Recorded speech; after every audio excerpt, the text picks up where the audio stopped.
Baruch Hashem, today is day number 147 of our daily study of Rambam, Sefer HaMitzvos.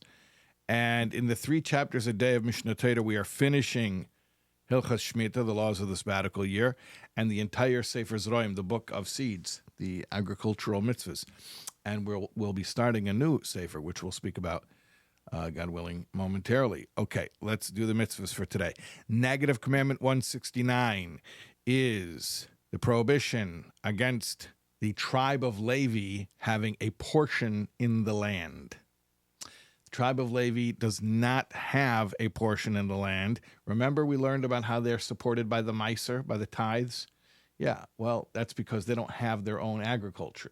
So they're supported by the tithe of the agriculture of the other tribes. So they don't possess an ancestral land within the Holy Land.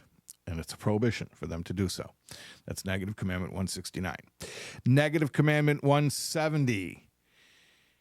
A related mitzvah, a prohibition against the Levium, the members of the tribe of Levi, from partaking in the spoils of war. When you go out to war, so there is plunder, there's spoils. They do not take part in that. They don't get a portion of that. Positive commandment, again, remember, they're supported by the agricultural tithes. Positive commandment 183.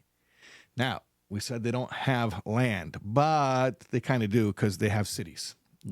These are called Levite cities.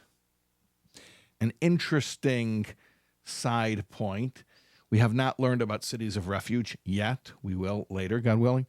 But there's something called cities of refuge where people flee if they, God forbid, if they committed a murder and they go to the city of refuge. We'll talk about the details. I don't want to get into that right now. But at any rate, all of the Levite cities function as cities of refuge. Interesting information.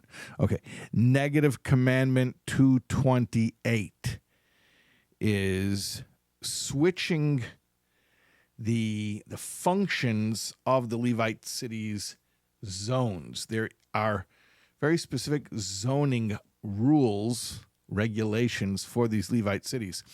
The cities that the Levium, the members of the tribe of Levi, dwell in consist of one part that is an actual city.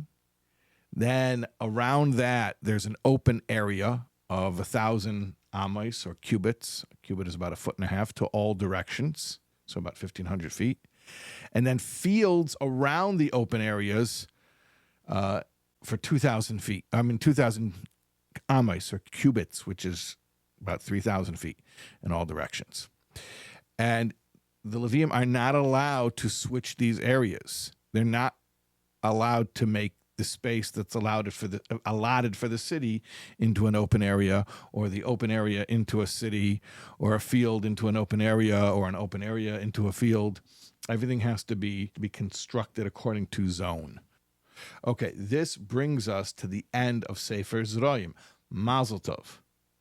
We're now beginning the next Sefer. You know the Sefer after Zroim? I taught you the song. Remember the song? Rabbeinu Moshe Ben Mahaiman, Hakishim Sefer Mishnah Torah, Mi Moshe Had Moshe Leikam Kamesha.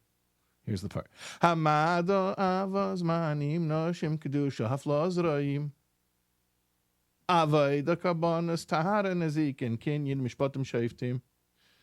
And again, a shout out to Rabbi Chaim Levi Goldstein, who taught me that song. Yes, Avodah. Avodah means work. But specifically what we mean is the Avodah in the Beis HaMikdash, the service in the Holy Temple.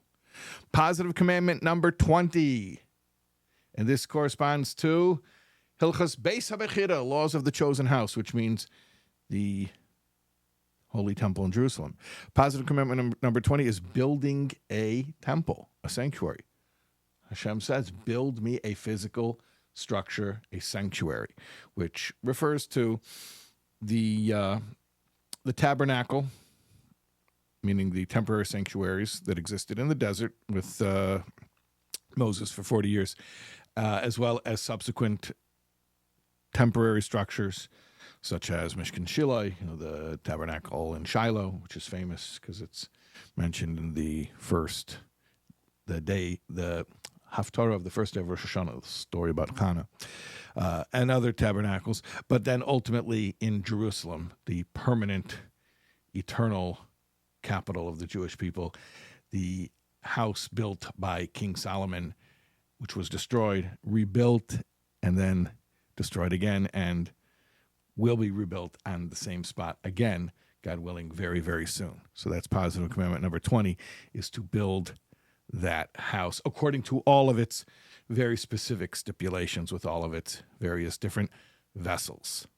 And this building of the Mikdash, or temple, is one of the 3 mitzvahs that the Jewish people were commanded upon entering the land. The other 2 being to crown a king and to annihilate Amalek. Those are the 3 mitzvahs when we entered the land. Okay, those are our mitzvahs today. We're going to continue with more Hilchas Beis Bechira related mitzvahs tomorrow, God willing. Mazel tov again on finishing Sefer Zroim.